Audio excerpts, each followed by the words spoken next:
Bom dia, meus queridos.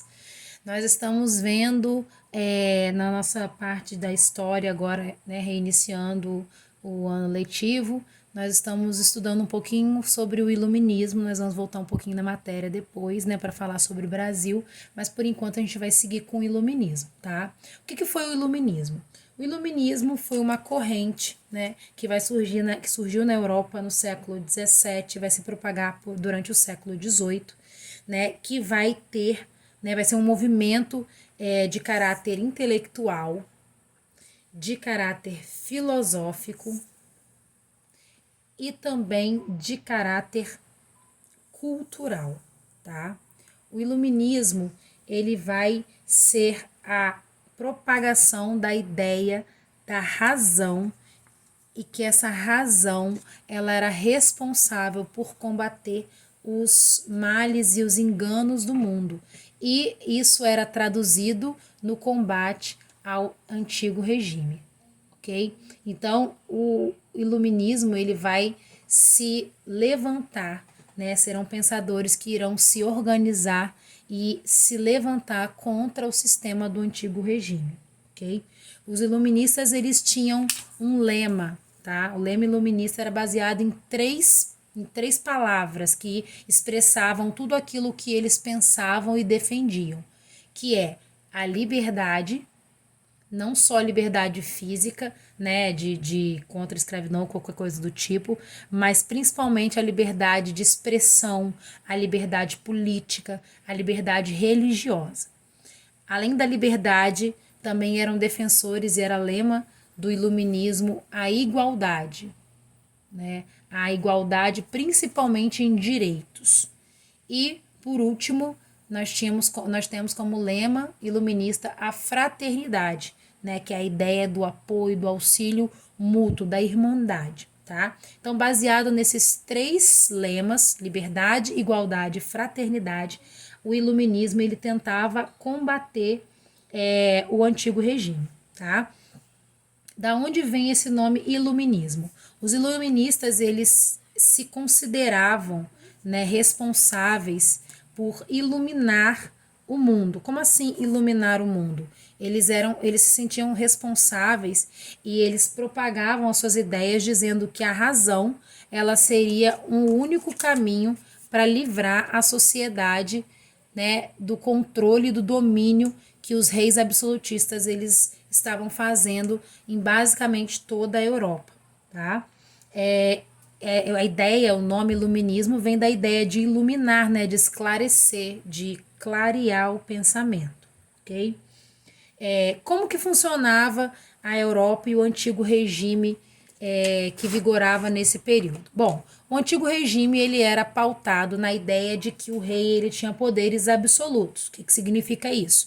Que o rei ele governaria e mandaria em todo o estado, né, em todo o país, em toda a região, né, em toda a unidade, né, onde ele governasse, independente do apoio ou da prestação de contas a qualquer indivíduo, né? O rei ele era como se fosse o dono do estado, tá? E esse absolutismo, esse antigo regime, ele era uma sociedade totalmente estratificada, onde as classes sociais elas estavam bem separadas, diferenciadas, porque a sociedade ela não era igualitária, né? Existiam aqueles que tinham muito, né? E aqueles que não tinham praticamente nada. E aqueles que tinham muito não era apenas a realeza e a nobreza, não, né? O clero católico também era um desses grupos que detinha muita riqueza e que essa riqueza era tirada dos mais pobres, dos trabalhadores, daqueles que se esforçavam para gerar renda para o Estado. Então era uma ostentação de riqueza por parte da elite, enquanto, né, a população de um modo geral sofria, né, e pagava muitos impostos, tá? Então, o iluminismo ele vai ser exatamente contra esse sistema do antigo regime, ok? E também o iluminismo vai ser contra a ideia da igreja como instituição, como a parceira do Estado, a igreja como legitimadora do poder do rei, ok? A maioria das pessoas se confundem e acham que os iluministas eles eram ateus. Não, os iluministas não eram ateus. Eles apenas acreditavam que através da razão também se chegaria até Deus, ok? Seguindo, os iluministas pensavam que os homens, né, eles eram o centro da sua própria vida, ou seja, eles eram os detentores, né, da condição de decidir qual caminho seguir. Então, eles eram contra qualquer tipo de dominação que impusesse algo ao homem.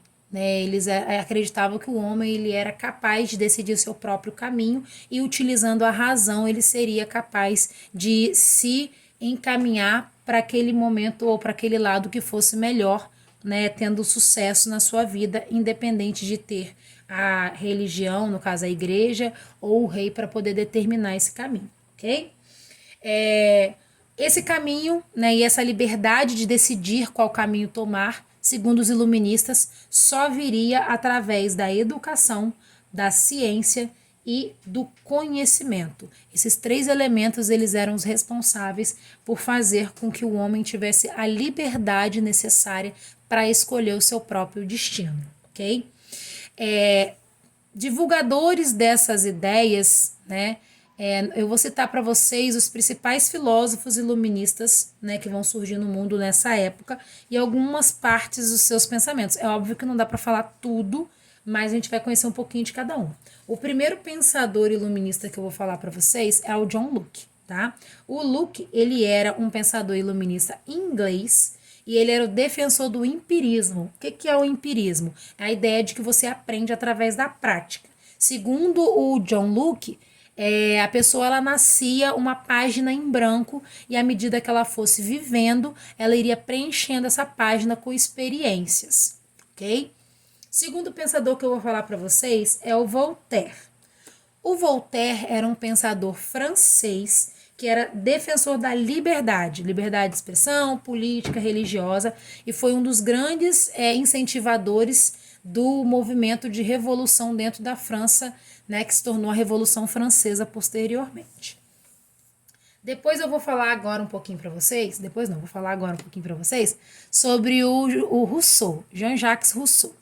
Rousseau era um pensador suíço, né, um escritor, filósofo suíço, que defendia a democracia direta. O que significa isso? Significa que para o Rousseau, as pessoas elas não precisavam eleger, né, representantes como nós fazemos hoje. Para o Rousseau, as pessoas, né, a sociedade, ela conseguiria se autogovernar sem precisar de representatividade. Para ele, a democracia ela deveria ser uma democracia direta. O Rousseau também tinha uma ideia meio polêmica, né, para a época, que não era defendido pelos outros pensadores, que era a ideia de que não existiria igualdade enquanto existisse propriedade privada. Para a igualdade ser verdadeiramente igualdade, deveria deixar de existir a propriedade privada, o que obviamente não vai agradar a elite, né, nem os burgueses. O próximo pensador que eu vou falar é o Montesquieu. O Montesquieu era foi um pensador filósofo francês que falou principalmente sobre a separação dos poderes, né, justamente naquela ideia de combate ao antigo regime e ao poder absolutista. Ele dizia que os poderes do Estado deveriam ser divididos em três: executivo, legislativo e judiciário. Só assim não existiriam reis absolutistas mais, né, governantes que tomassem o poder para si e não partilhassem esse poder que é basicamente do povo. Tá? O pensamento do Montesquieu vai influenciar as constituições de vários países, inclusive Estados Unidos e o Brasil, que tem a separação dos poderes, né? Executivo, legislativo e judiciário. Próximo pensador é o Denis Diderot.